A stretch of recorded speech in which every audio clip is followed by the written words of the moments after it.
오늘은 이제 저희가 7월 마지막 주부터 오후 예배를 이제 소그룹 모임으로 대체를 했었는데, 그 전까지는 제가 교회사에 관하여서 이제 토막토막 아주 짤막하게 이렇게 좀 잠시 나누었었는데, 오늘부터 2주간은 큐티와 관련된 강의를 잠시 하려고 합니다. 올해부터 이제 우리 교회가 이제 물론 제 고집이죠. 예, 제 고집 때문에 이제 큐티를 이제 교회가 대대적으로 하고 있는데, 사실 이제 큐티에 관련된 그 강의를 사실 연초에 하는 게 좀 더 맞았었는데, 생각해 보니까 또 목사가 하자 하면 또 우리 성도님들 군소리 하나도 안 하고 다 그냥 다 따라 하시니까 알아서 잘 하시구나 이렇게만 생각을 했는데, 또 간혹 또 힘들어 하시는 분들이 또 계실 것 같아 가지고 제가 지금이라도 한번 이렇게 나누려고 합니다.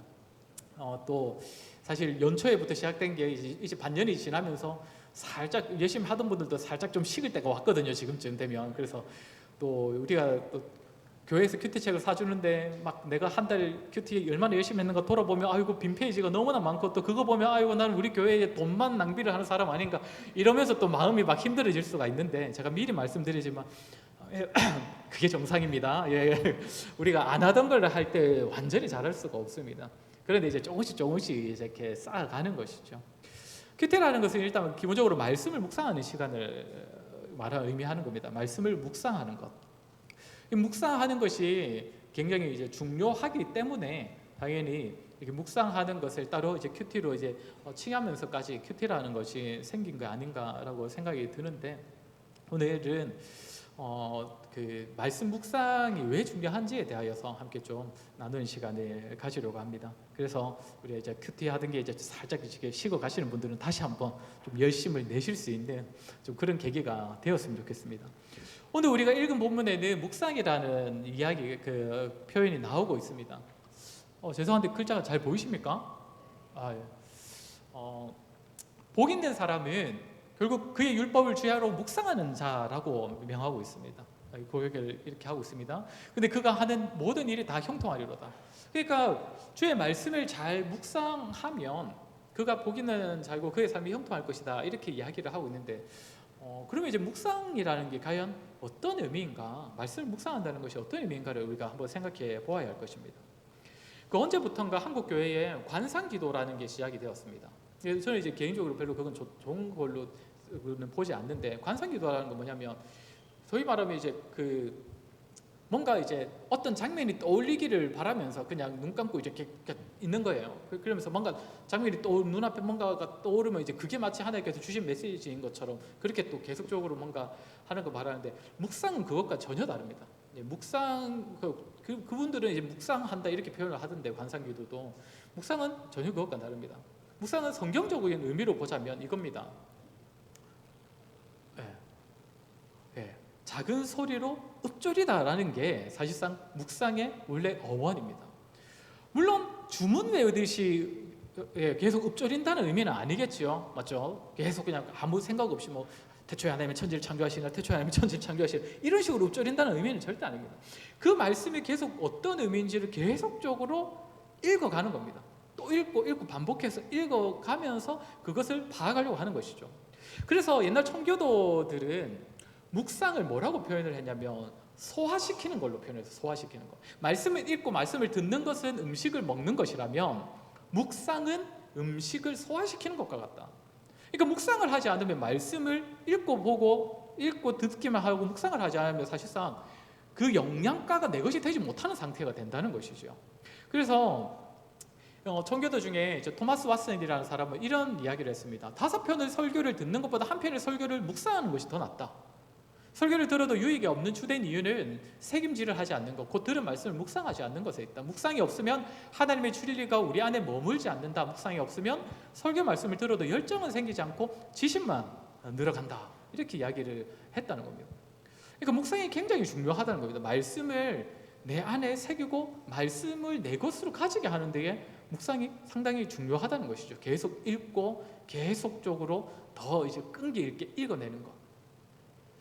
우리가 잘 아는 루터도 이런 말을 했습니다. 되새김이란 사람들이 감정을 가지고 다시 한번 말씀을 보고 아주 열심히 그것을 묵상하는 것입니다. 루터는 묵상을 되새김질에 표현을 했습니다. 이렇게 함으로써 한 귀로 듣고 한 귀로 흘린다는 속담같이 되지 않으면 또한 말씀이 마음에 오래 머물러 있고 밑으로 가라앉아 가장 깊은 내부로 옮겨가는 것입니다.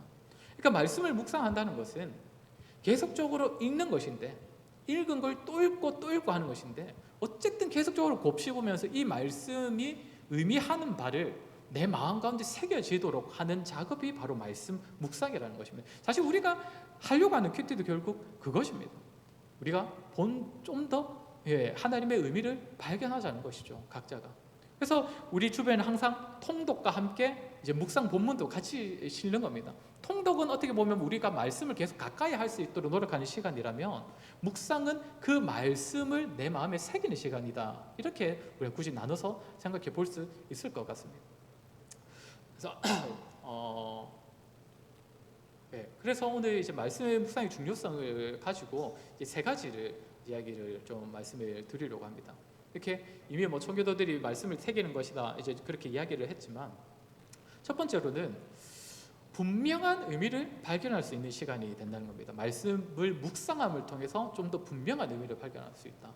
묵상은 아까도 말한 것처럼 그냥 가만히 생각하고 있는 작업이 아닙니다. 계속적으로 말씀을 읽어내고 계속적으로 이 말씀을 내 마음에 새기려고 하는 마음을 가지고 계속 말씀을 바라보는 것을 말하는 겁니다.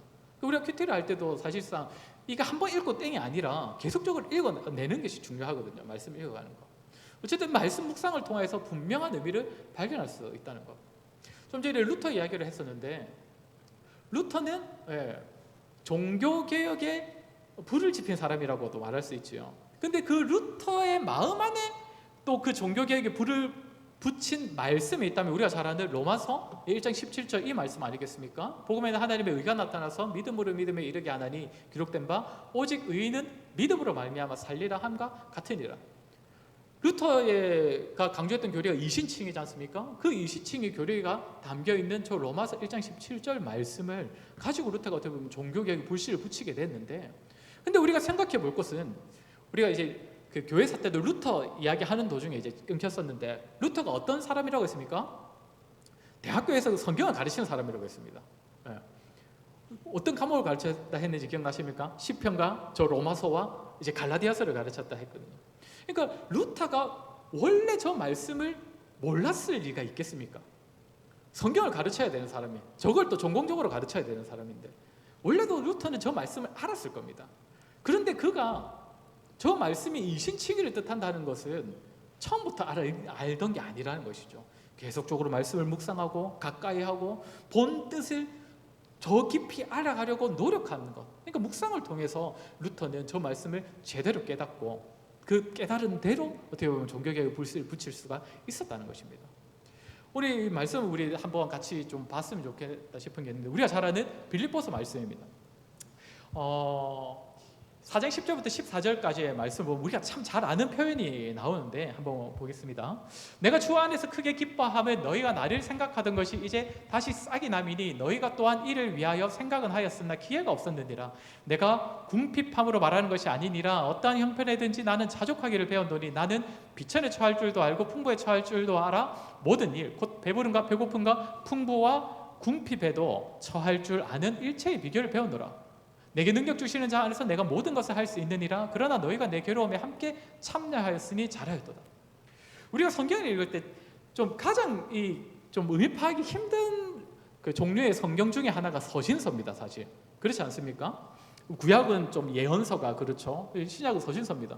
서신서도 우리가 그냥 통독하듯이 그냥 생각 없이 쭉 읽어가 버리면 사실 이게 무슨 말인지 바로 와닿지 않는 경우가 굉장히 많습니다.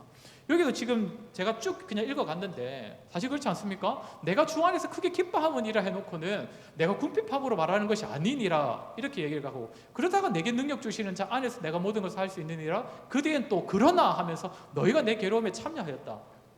자, 이렇게만 봤을 때 우리 성도들 애초부터 이제 빌립보서를 잘 아시는 분이라면 이게 무슨 내용인지 아시겠지만, 딱 이렇게만 읽었을 때 이게 무슨 말인지를 바로 와 닿으십니까? 쉽지 않거든요, 사실 서신서. 그러면 이제 이거를 우리가 어떻게 봐야겠습니까? 읽을 때 제대로 보아야 되고, 반복해서 보아야 하고 깊이 봐야 되고 또 앞뒤를 더 살피면서 이렇게 보아야 한다는 것이죠. 자, 다시 한번 보겠습니다. 같은 본문입니다. 내가 주 안에서 크게 기뻐하면 너희가 나를 생각하던 것이 이제 다시 싹이 나미니. 지금 바울이 이 문단 안에서 하고 싶은 말은, 하고 싶은 핵심 주제는 이겁니다. 내가 주 안에서 너희를 크게 기뻐한다는 겁니다. 그러니까 바울은 지금 너희 때문에 내가 너무 기뻐다, 너희 때문에 그냥 참 감사하다, 이거를 지금 전하고자 하는 본문입니다. 이 본문은. 자, 그러면 왜 기뻐한다라고 합니까? 너희가 나를 생각하던 것이 이제 다시 싹이 나미니. 그러니까 너희가 나를 생각하던 것이, 원래 나를 생각했었는데, 너희는 나를 생각했는데 이번에 새로 또 싹이 났다라고 표현하고 있는 겁니다. 그러니까 어떤 실천적인 행위로 드러났다는 겁니다. 이 사람들이 나를 생각하는 것이, 그러니까 빌립보 교회가 바울을 생각하는 것이. 자, 그래서 이제 그럼 무엇이 그럼 이 사람들이 싹이 났다는 건 그럼 어떤 것이냐? 이제 본문 뒤에를 더 보아야 됩니다. 빌립보 사람들아, 너희도 알거니와 복음의 시초에 내가 마게도냐를 떠날 때에 주고받는 내 일에 참여한 교회가 너희 외에 아무도 없었느니라. 그러니까 복음의 시초에, 지난번에 마게도냐를 떠나면서 바울은 왜 떠났겠습니까? 다음 전도 여행지를 찾아가는 거죠. 계속 전도 여행을 할 때 이제 마게도냐를 떠날 때에 나에게 무언가를 주는, 그러니까 쉽게 말하면 물질적인 후원을 한 교회는 너희밖에 없었다, 이 말을 하는 겁니다. 너희밖에 없었다. 그러면서 이제 그 다음 절은 뭡니까? 데살로니가에 있을 때에도 너희가 한 번뿐 아니라 두 번이나 나에 쓸 것을 보내었도다. 그러니까 바울이, 자, 아까 처음에 뭐라고 했습니까? 내가 너희 때문에 너무나 기쁘다라고 했죠. 근데 무엇 때문에 그럼 기쁘다고 말하는 겁니까? 네, 내가 복음 전도를 할 때 너희가 지속적으로 나를 도왔다는 거예요. 지속적으로 나를 도왔었는데, 그때도 나를 도왔었는데 이번에도 또 너희가 나를 돕고 있다, 나의 쓸 것을 보태고 있다. 그렇기 때문에 바울이 지금 너희 때문에 내가 너무 기쁘다, 이 말을 하는 겁니다. 자, 그런데 나에게 후원한 너희 때문에 너무 기쁘다, 자, 이 말만이 표면적으로 만약에 다른 사람들에게 전해지면 다른 사람은 어떤 생각을 하겠습니까? 바울은 돈을 좋아하는 사역자네 라고도 오해를 살 수가 있습니다. 바울이 지금 빌립보 교회를 기뻐한다고 하는데 빌립보 교회가 바울한테 뭘 했는데 돈을 보냈대. 그럼 바울은 돈을 보내면 바울은 그 교회를 기뻐하겠네, 이렇게 받아들일 수가 있는 거죠, 사람들이. 그래서 바울이 중간에 이 말들을 쓰고 있는 겁니다. 다시 보겠습니다. 내가 주 안에 크게 기뻐하면, 이 얘기 했었죠. 너희 때문에 내가 기뻐하는데 11절에 내가 궁핍함으로 말하는 것이 아니니라. 그러니까 내가 너희가 보내준 후원 때문에 내가 너무 기쁜데 이것은 내 궁핍함 때문에 기쁜 게 아니야. 아이고, 내가 배고파 죽을 뻔했는데 너희가 보내준 돈으로 내가 이번에 맛있는 거 한번 사 먹었다, 그런 차원에서 고맙다라는 게 아니라는 겁니다. 나는 궁핍함으로 내가 너희 후원이 고마운 게 아니야. 왜? 어떠한 형편이든지 나는 자족하기를 배웠기 때문이다. 난 자족할 수 있는 자다라는 것이죠. 비천에 처할 줄도 알고 풍부에 처할 줄도 알아. 모든 일, 배부름과 배고픔과 풍부와 궁핍에도 처할 줄 아는 일체의 배결을 배우노라. 나는 어떤 상황에도 처할 수 있다라는 것이죠. 누구한테 배웠다는 겁니까? 내게 능력 주시는 자 안에서 내가 모든 것을 할 수 있느니라. 내게 능력 주시는 예수 그리스도께 나는 내가 자족할 수 있는 비결을 배웠다는 것이죠. 그래서 너희가 나에게 보내준 것이 단지 내 배고픔이 채워졌기 때문에 난 고마워하는 게 아니야, 이 말을 하고, 그러나 너희가 내 괴로움에 함께 참여하였으니 잘하였도다. 내가 복음을 위해 수고하는 그 삶에 너희가 지금 물질로 후원함으로써 너희도 이 복음 사역에 동참하였다. 그래서 내가 너희가 기쁘다, 이 말을 바울이 하는 겁니다. 그러니까 돈 때문에 기뻐하는 것으로 착각할 수도 있기 때문에, 아니야, 나는 어차피 나는 가난해도 배고파도 난 예수님께 다 잘 배워서 난 자족할 수 있어. 그러나 너희가 후원하는 게 기쁜 이유는 너희가 나의 그 복음의 수고에 함께 동참했기 때문이다 라는 이 말을 하고 있는 겁니다. 자, 제가 지금 이 구절을 여러분들께 말씀드릴 때 제가 충분히 잘 설명했는지는 모르겠지만 다른 성경을 제가 일부러 하나도 안 가져왔습니다. 다른 성경에서 비슷한 내용을 도움을 얻을 수도 있지만, 그리고 다른 책에서 참고한 내용도 하나도 가져오지 않았습니다. 오직 뭐만 지금 보았습니까? 이 본문만 보았습니다. 이 본문만 보고 본문 앞뒤를 좀 더 보자고 해서 본문만 보았습니다. 근데 본문만 우리가 제대로 뜯어보면, 반복해서 보고 제대로 집중해서 보면 의미가 제대로 발견이 되는 것이에요. 성경적인 의미. 내게 능력 주시는 자 안에서 내가 모든 것을 할 수 있느냐가 이 부분의 핵심이 아니라는 겁니다.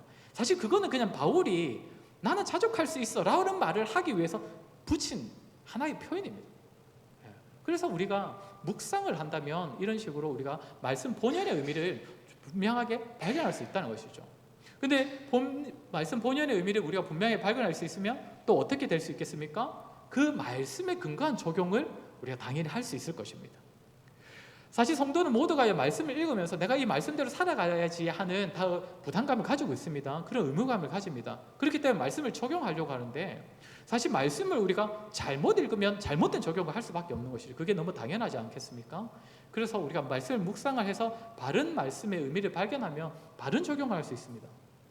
아까도 이제 계속 얘기한 것처럼 자, 내게 능력 주시는 자 안에서 내가 모든 것을 할 수 있느니라. 자, 이 내용 안에서 자, 이게 핵심이야. 이게 바울의 가르침의 핵심이야. 이렇게 읽어버리는 사람이라면 자, 어떤 적용을 하게 되겠습니까? 당연히 나는 어떤 상황에서도 모든 것을 할 수 있어. 왜? 내게 능력 주시는 자 안에서 모든 것을 할 수 있다고 성경에 기록되어 있잖아. 그러니까 나도 모든 것을 할 수 있어. 이렇게 적용을 하겠죠, 당연히. 자, 그런데 그럼 살다가 실제로 성도가 살아가면서 모든 것을 다 할 수 있습니까? 안 되는 일을 많이 만나잖아요. 그 안 되는 일 만날 때 이제 이 말씀이 이제 마음에 걸림이 되는 겁니다. 아니, 모든 것을 할 수 있다고 분명 기록했는데 왜 나는 모든 것을 할 수 없지? 그래 되면 이제 어떻게 적용을 하게 되는 겁니까? 아, 그분이 나한테는 능력을 안 주셨구나. 누구한테는 참 잘 버텨도 능력 주시는 왜 나한테는 안 주시지? 이렇게 적용이 될 수밖에 없는 것이죠. 자, 그러면 이제 이 말씀을 우리가 적용을 하려면 좀 더 이제 핵심 내용을 적용을 해야 되지 않겠습니까? 지금 바울이 기뻐하고 있는 이유가 뭐라고요? 너희가 나의 그 복음의 사역에 동참했기 때문에. 나는 실제로 가는 선교사, 복음 전도자로 살고 있지만 너희는 그러한 나를 위해 지원하는 자로서 함께 복음에 동참하고 있다. 그게 난 너무 기쁘다 이 얘기잖아요.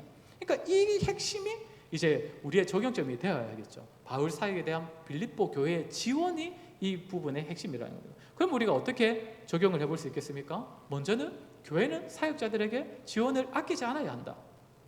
사실 목사 입으로 이런 얘기하면 항상 이제 약간 돈 얘기하는 것 같이 들릴 수가 있는데 절대 그런 게 아니에요. 이제 적용을 하는 겁니다. 왜 교회가 사역자들에게 지원을 아끼지 말아야 합니까? 지금 빌립보 교회가 왜 바울에게 지원했습니까? 물질을 복음 사역에 동참하기 위해서. 그러니까 교회는 우리 교회도 지금 저와 전도사님의 사례도 주고 또 우리 선교사님도 후원하고 미자립 교회 후원도 하잖아요. 왜 합니까? 복음을 위해서라는 겁니다. 그러니까 교회는 이런 일에는 지원을 아끼지 않아야 한다. 이렇게 우리가 적용을 할 수 있는 것이고, 그리고 이건 이제 지금 교회 눈으로 적용을 했지만 개인적으로 적용할 때 어떻게 하게 되겠습니까? 우리는 우리가 가진 물질을 후원함으로써 우리는 복음 사역에 동참할 수 있다. 이렇게 적용할 수가 있겠지요. 그리고 또 어떤 적용할 수 있겠습니까? 이제 사역자 입장에서 사역자는 교회의 지원을 당연한 것으로 여겨서는 안 된다. 이렇게 당연히 저 같은 사역자는 그리 적용해야 됩니다. 왜요? 바울은 지금 그 사람들, 빌립보 교회 사람들이 괴로움에 동참했다라고까지 표현을 하고 있거든요. 그러니까 교회가 후원하는 것은 결코 가벼운 것이 아니라는 겁니다. 누군가가 후원한다는 것은. 그래서 절대 당연한 것으로 가볍게 생각해서는 안 된다. 이렇게 생각해 볼 수가 있을 것이고, 이게 핵심 메시지인데 아까 우리가 말했던 것처럼 내게 능력 주시는 자 안에서 내가 모든 것을 할 수 있다. 이 말은 사실 위에 있는 나는 자족하기를 배웠다라는 이 말이라고 했잖아요. 이 표현을 나타내는 거라고 했지 않습니까? 그렇기 때문에 이것도 우리가 한번 적용해 볼 수는 있을 겁니다. 이 핵심 메시지는 아니었지만, 자, 지금 바울이 어떻게 해서 자족할 수 있다고 했습니까? 바울이 자족하는 능력이 무엇이라 했습니까? 내게 능력 주시는 자 안에서 자족할 수 있다 했습니다. 그러면 그 고백은 우리에게도 동일하게 나올 수 있어야 되는 것이죠. 우리 역시도 어떤 상황에서도 우리는 자족할 수 있다. 근데 어떻게 자족할 수 있습니까? 내게 능력 주시는 자 안에서. 우리 역시도 그리스도로 말미암아 자족할 수 있다는 것이죠. 어떤 것이 채워지는 것으로 우리가 자족할 수 있는 것이 아니라 그리스도로 말미암아 자족할 수 있다. 우리가 예수 그리스도를 묵상해 보면 그리스도께서 우리에게 베풀어 주신 것이 너무나 많고 값지기 때문에 그것을 우리가 잘 생각해 본다면 사실 우리의 어떤 것들이 채워지지 않더라도 여전히 우리 삶이 결핍되어 있더라도 우리는 자족할 수 있는 것이거든요. 결국 성도가 자족할 수 있는 비결은 그리스도께 있다는 것입니다. 이렇게 우리가 또 적용해 볼 수가 있을 것입니다. 무엇을 통해서요? 묵상을 통해서. 묵상을 통해서 바른 것을 발견하고 이렇게 적용해 볼 수 있다는 겁니다. 마지막입니다. 마지막으로 말씀 묵상은 어떤 유익이 있냐면 헛된 묵상으로부터 우리를 지켜줍니다. 무슨 말이냐면 우리가 말씀 묵상을 하지 않고 살아간다고 해서 사람이 묵상이 없는 삶을 살아가는 게 아닙니다. 사람은요, 다 뭐든지를 묵상하며 사는 존재들입니다. 어떤 것을 묵상하겠습니까? 자기가 평소에 관심 있는 것, 자기가 평소에 좋아하는 것을요 계속적으로 묵상하며 살아갑니다. 그런데 이 관심 있고 좋아하는 것이 참 선하고 성경적인 거면 좋지만 꼭 그렇지 않지요. 창세기 6장에 보면 사람들은 본성적으로 어떠하다고 합니까? 마음으로 생각하는 모든 계획이 항상 악하다라고까지 말하고 있습니다. 항상 악하다. 마음이 악하대요. 마음 안이 이미 악한 것으로 가득 차 있다는 거죠. 그러니까 마음으로 생각하는 것이 사실상 악한 것일 가능성이 너무 높다는 것이죠. 그리고 이러한 한계는 모두가 다 가지고 있는 겁니다. 뭐라고 합니까? 의인은 없나니 하나도 없다. 하나님을 찾는 자도 없다. 라고까지 바울이 지적할 정도입니다. 그렇기 때문에 사실상 우리 성도라고 하더라도 그의 마음 안에는 사실 악한 것, 육신의 욕구를 위한 것, 또 세속적인 것을 얼마든지 품고 살아갈 수가 있습니다. 그런데 그러면 이런 것으로부터 우리가 어떻게 우리를 지킬 수 있는가? 이 시편 119편에 나와 있죠. 청년이 무엇으로 그의 행실을 깨끗하게 하리이까? 주의 말씀만 지킬 따름이니이다. 우리 11절 말씀 같이 한번 읽겠습니다. 11절입니다. 시작. 내가 주께 범죄하지 아니하려 하여 주의 말씀을 내 마음에 두었나이다. 네. 죄로부터 자신의 삶을 어떻게 지킬 수 있기 때문에 어떻게 지킬 수 있다는 겁니까? 주의 말씀을 내 마음에 둠으로써 죄된 삶으로부터 자신을 지킬 수 있다는 것입니다. 그렇게 이 시편 저자의 고백은 뭡니까? 말씀을 내 마음에 두는 것이다.